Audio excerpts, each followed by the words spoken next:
Welcome back to Gallery Watch. We are still in Fremantle at the Kidogo Art House.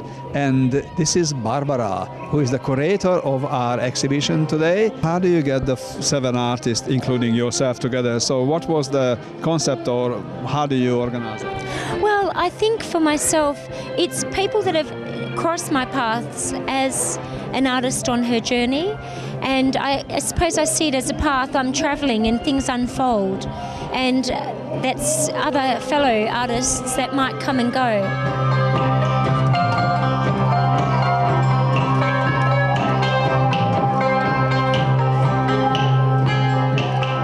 William, here you are. So you are another exhibiting artist. You've done stoneworks. I am a stonemason by trade, and I do like to work with timber and stone. And where you learned your stone masoning? Back in Germany, I've done my education as a stonemason. Yeah, shortly after that I came down to Australia. I fell in love with the country, and I thought that my opportunities are going to be much bigger here than they would be back in Germany, so I decided to stay. I love Australia. I like Fremantle. The material that Australia's got to offer, even down here in Fremantle. Well, this piece here actually finished today, last minute. It's a designer bedside table featuring some Australian hardwood and Donnybrook sandstone, which are offcuts that are left over from jobs. So quite often I use material that hasn't been used up at the job, and I'll take it home and turn it into artwork. Yeah. This other art piece, a stool. Well, it started off as a stool, and it still is a stool, but I'd like the idea to turn it into a bar chair, actually. So I'm going to possibly make another opposite of this, so it's going to be the same as that, only that it's a bit taller, and then I'm going to connect the two. The torso was made in 2004. It's one of my earlier studies that I've done back then when I was living in Hamilton Hill. So what do you think about this exhibition? What does it mean to exhibit together with another 6 artists? Well, it opens a lot of opportunities, or at least I hope it will. Getting to know more of the Fremantle community, and I don't see this as a competition. I think an art piece is something that you enjoy doing. So. And that's what we do as artists. We just enjoy doing what we're doing, and we keep going. And now that we have this exhibition, we actually have the opportunity to for other people to see what we're doing and what we're happy with doing.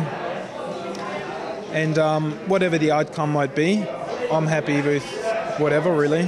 I don't have to sell a piece here. I'm just happy to be here and get to know more people, good people. Thanks, William. Thank you.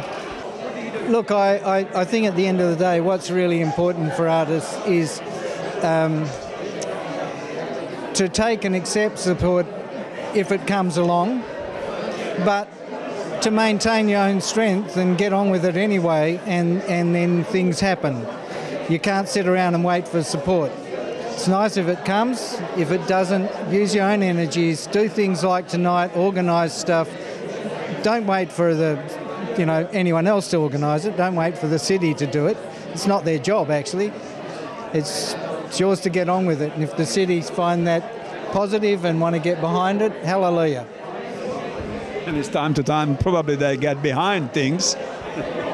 Yeah, occasionally they do, and that's great, and I think we celebrate that. And if they don't, look. Artists have been working in Fremantle doing fantastic stuff for a long time. Fremantle's blessed with having a whole range of artists in different areas, but that have done spectacular, internationally acclaimed things. The best thing we can do is celebrate it. Here we got Lisa, one of the exhibitors of tonight. Lisa, what you made for the exhibition? Well, I've got pottery, which is like my day-to-day. I've got my sculptural work, and I've got paintings. So it's nice to finally put them together in a show, because quite often I'm just doing one or the other. Yeah. So you are yourself eclectic I think so. to do lots of different My name things. should be Lisa Eclectic, not Lisa Pennsylvania. That'd be a good name. Can be done. And tell me, where you started to do art and why? I think in my teenage years, I had a really good art teacher who encouraged me to do it because I didn't have any other outlet. I think music was my first love, and then I went from there to here, and then I was made to choose, and now I can do both.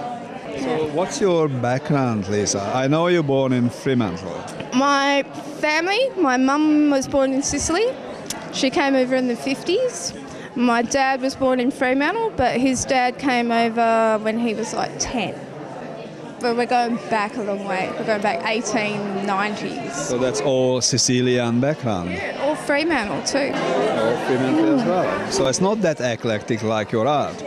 So what is... It's an eclectic place, you know. That's what everyone says. Yeah, it is. So where your energy is coming from, Lisa, to do these wonderful works? It's about energy. It's about like the vessels kind of capture an energy, and like I've left a lot of the coils in them to kind of enhance that idea of growth. To charge up. Yeah, and I think with the wheel work, it captures that idea as well. And as you can see in the paintings, we got a lot of energy happening. So I think energy at the end of the day, trying to build it, make it higher, make it purer. Every now and then you've got to go through some stagnant bits or some not so high bits, but I think this is a nice collection of the more up pieces, yeah? Lisa, do you know the other artists? I do. Barbara I've worked with in the past. She's a teacher at the Islamic school. So all the artists in this show have been teachers at the Islamic school. They've done residencies there. So that's how this collection of artists... And you as well? Yeah, me too. So where is this Islamic school? Langford. Yeah. So that's not in Fremantle? No, but it's just over Canning Bridge. So what are you planning for next year? Where are you going with your art? Oh, bigger. Anyone that'll have me, let me do a show. I'll be there with all my art. Installations, giant sculptures, whatever. Having a Fremantle base of this reciprocity of people responding and having that same energy as myself makes it eclectic, and that's why I chose to have us all under one heading of eclectic energy, where we can all be individuals communicating our style, our natural energy through a medium that we share with the community and voice. It is my real pleasure to be part of it today.